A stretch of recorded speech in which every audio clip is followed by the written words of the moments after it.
আসসালামু আলাইকুম, সবাইকে মিমিস কিচেন থেকে স্বাগতম। তো আজকে আমি পারফেক্টলি কীভাবে চিজ ছাড়া পিৎজা বানানো যায় সেটাই ট্রাই করব অল্প কিছু উপকরণ দিয়েই।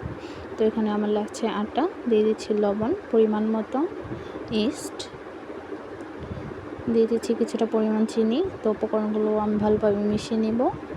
মেশানোর পর অল্প অল্প পানি দিয়ে আমি ডোটা তৈরি করে নিব। তো ডোটা তৈরি হয়ে গেলে আমি উপরে কিছুটা তেল দিয়ে সাইডে রেখে দেবো 20 মিনিটের জন্য রেস্টে।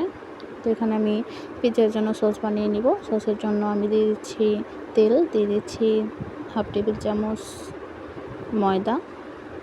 ভালো করে আমি এটাকে ভেজে দিয়ে দিচ্ছি জাল করা 1 কাপ গরুর দুধ, আর হচ্ছে গরুর দুধ দিয়ে দিচ্ছি কয়েকটা শুকনো মরিচ কুচি, গোলমরিচ গুঁড়ো, আর একটা ম্যাগি মশলা। আমি এখানে দিয়েছিলাম কাবাবের মশলা। কাবাবের মশলাটা দিলে ভালোভাবে ফ্লেভারটা আসে, আপনারা চাইলে স্কিপ করতে পারেন।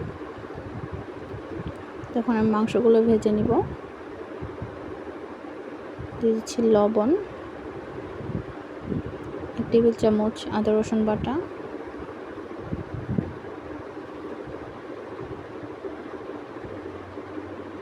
দিয়ে দিচ্ছি একটা ম্যাগি মশলা,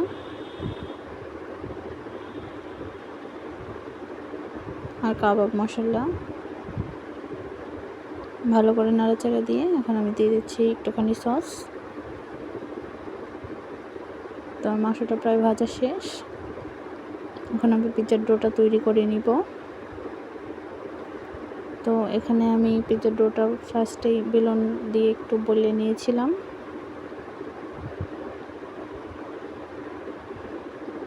তারপর হাত দিয়ে চেপে চেপে বড় করে দিয়েছি, আর সাইড দিয়ে একটু মুড়িয়ে দিয়েছিলাম, দেখতে অনেকটা সুন্দর হয়। কাঁটা চামচ দিয়ে ছিদ্র করে দিয়েছি যাতে ফুলে না আসে। দিয়ে দিচ্ছি এই টমেটো সস, আর যে সসটা আমি বানিয়েছিলাম সেই সসটা। মুরগির মাংস, ক্যাপসিকাম, টমেটো, পেঁয়াজ দিয়ে আমি সুন্দর করে এটা ডেকোরেশন করে নিচ্ছি আমার মনের মতো করে। আপনারা চাইলে আরও ইনগ্রিডিয়েন্টস এখানে অ্যাড করতে পারেন, বাট আমার ঘরে যা ছিল আমি তাই দিয়ে ডেকোরেশনটা করেছি। এটা হচ্ছে ফাইনাল লুক। পেঁয়াজগুলো কাঁচা দেখা গেলেও অনেকটাই কুক হয়েছে। তো আলহামদুলিল্লাহ অনেক মজা হয়েছিল। আমার চ্যানেলটা অবশ্যই like, comment, share and subscribe করবেন। আল্লাহ হাফিজ।